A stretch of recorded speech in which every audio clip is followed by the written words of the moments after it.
Morning everyone, nice to be with you this morning. As you know, me and Kaz, we love being out and about. We like getting out into nature. In fact, the house really suffers because no jobs get done, no cleaning gets done. If it's not raining, we're out, and we tend to go all over the place, exploring, looking at wildlife, finding new things around the next corner. We never know what we're going to find. We absolutely love it.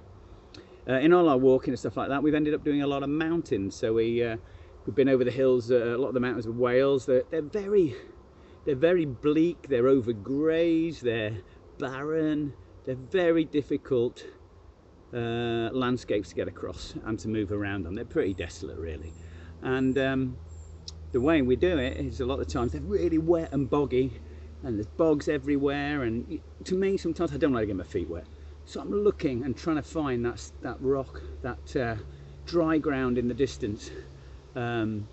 Sometimes we're looking at the vegetation around you, and Kaz is really good. You can actually tell what plants grow in wet and what can't, so you can pick your way through. But the best thing is a rock or an outcrop that you can get onto and just recalculate where you are.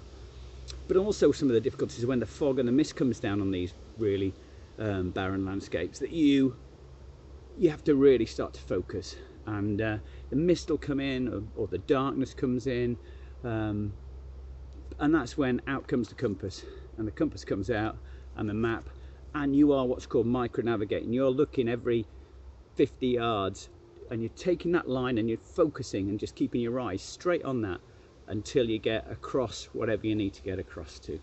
And a lot of this comes home to me when when I think about Christ and the promises of God, and Jesus has promised us as well in the Gospels, is that we stand on very solid ground, so we need to focus. God is that rock, I think, at the end of the day. The way to him is with the Bible. That's our compass and map to get there. And we mustn't look around us. Don't get bogged down by what's around. When the pandemic hit early on this year, I felt it coming in. We're very aware that pandemics are very serious things.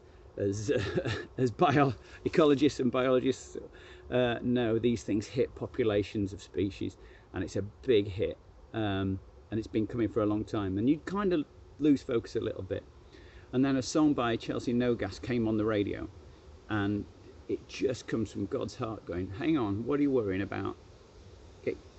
What are you worrying about? Get your eyes up. I will not leave you. I promise you that. I'm with you. And it just sells the promises of God. It's just saying, look, keep your eyes on me. I've got this. And I very much feel that in my heart. I felt it through the pandemic. And as well, I stand on those promises. That solid rock on that boggy, wet ground, for me, is God and the promises of Jesus and the hope. I'm loved. He's got a plan for me. I'm going to heaven. It's just the most wonderful promise that's out. But it's so easy, I find, for to be able to just look around sometimes. I do get bogged down sometimes, but God just raises my head and I focus again. And through it all, he's gonna get us through it. You know what I mean? Don't build on the sandy ground. Classic. Don't look at the water around you. Two of the greatest things that Jesus talked about. But in Hebrews 12, Paul says this, and I'm reading from the Message. He says, do you see what this means? All these pioneers who blazed the way, all these veterans cheering us on, it means we better get on with it. Strip down, start running, and never quit. No extra spiritual fat, no parasitic sins. Keep your eyes on Jesus, who both began and finished this race we're in. Study how he did it, because he never lost sight of where he was headed. That exhilarating finish in and with God. He could put up with anything along the way, cross, shame, whatever. And now he's there, in the place of honor, right alongside God. When you find yourself flagging in your faith, go over that story again, item by item. That long litany of hostility he plowed through, that will shoot adrenaline into your souls. So if it helps, guys, remember the promises, what we stand on, where we're going, the hope that's there.